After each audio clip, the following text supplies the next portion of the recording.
બંદરામાં નારાયણજીની માં રાઈબાઈ હતા. બંદરાના રાઈમાં ડોશી.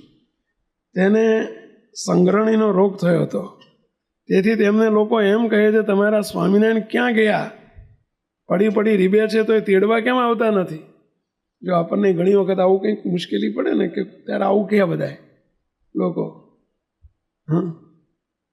પછી તેને અંતકાળે શ્રીજી મહારાજ તેડવા આવ્યા. ત્યારે તેને કહ્યું છે, હવે કેમ આવ્યા? તો જે દાદે કી દાઢી કૂટે જા નહીં આવું. સમજ્યા? પછી શ્રીજી મહારાજ બધા ગામમાં પરચો દઈને પણ તેડી ગયા. અને નારાયણજીના બાપને દીકરો નહોતો, એટલે કે ડોહાને દીકરો નહોતો. એમને મુક્તાનંદ સ્વામીએ કહ્યું, જે મહારાજ પાસે દીકરો માગો. ત્યારે એમણે કહ્યું છે, હું કડે ન માગું. કચ્છી ભાષા, હું કડે ન માગું, હું ક્યારેય નહીં માગું દીકરો, હું નહીં માગું. બોલો, આ અનિષ્કામ ભક્ત મુક્તાનંદ સ્વામી કહે છે કે દીકરો માગો, ત્યાં કે હું નહીં માગું. બોલો, ના પાડી દીધી, હું નહીં માગું. પછી શું કહે છો સાંભળજો. ત્યારે એમણે કહ્યું, પછી શ્રીજી મહારાજ બોલ્યા, જે સ્વામી તમે સકામ થયા પણ આ ડોસો સકામ ન થયા. બોલો, હરિભગત માટે આવી પ્રાર્થના કરીએ ને તો મહારાજ તો આવું જ કે.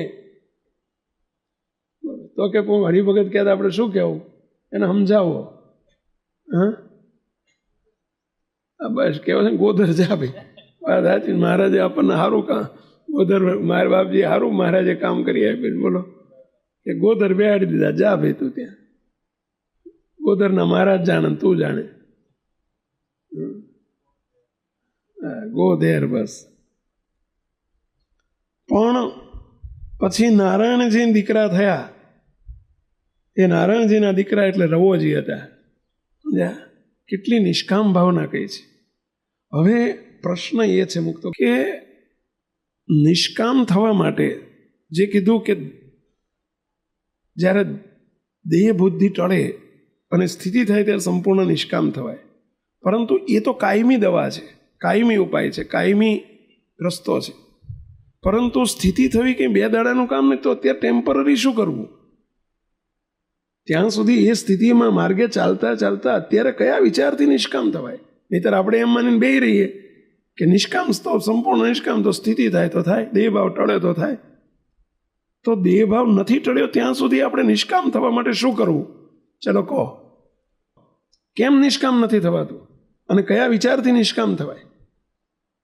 આટલા જ. જો આપણે સાંભળ્યા પછી લખતા નથી, લખીએ છીએ તો વાંચીને આવતા નથી. પાછળ મોડું થશે. ઓ હરિભાઈ, હા બરાબર છે. મહાત્મ્યના વિચારની કસર છે. મહાત્મ્યની કસર છે એટલે સકામ રહેવાય છે. શું મહાત્મ્યની કસર? બસ કોણ મિલા હે, કોણ છે? ચિંતામણી છે આ. અને ચિંતામણીનો મહિમા નથી આપણને, એનું પરિણામ છે. ચિંતામણી મળી ગઈ, મહારાજ મળી ગયા, શું જરૂર છે? પેલા રતુ ખાંટના મહારાજે કહ્યું કે માગો. એમને શું માગ્યું? મહારાજ હું શું માગું? તમે મળી ગયા છો, હવે મારે શું જરૂર છે તું માગું? તમે મળી ગયા, મને વગર માગે મળી ગયા છો.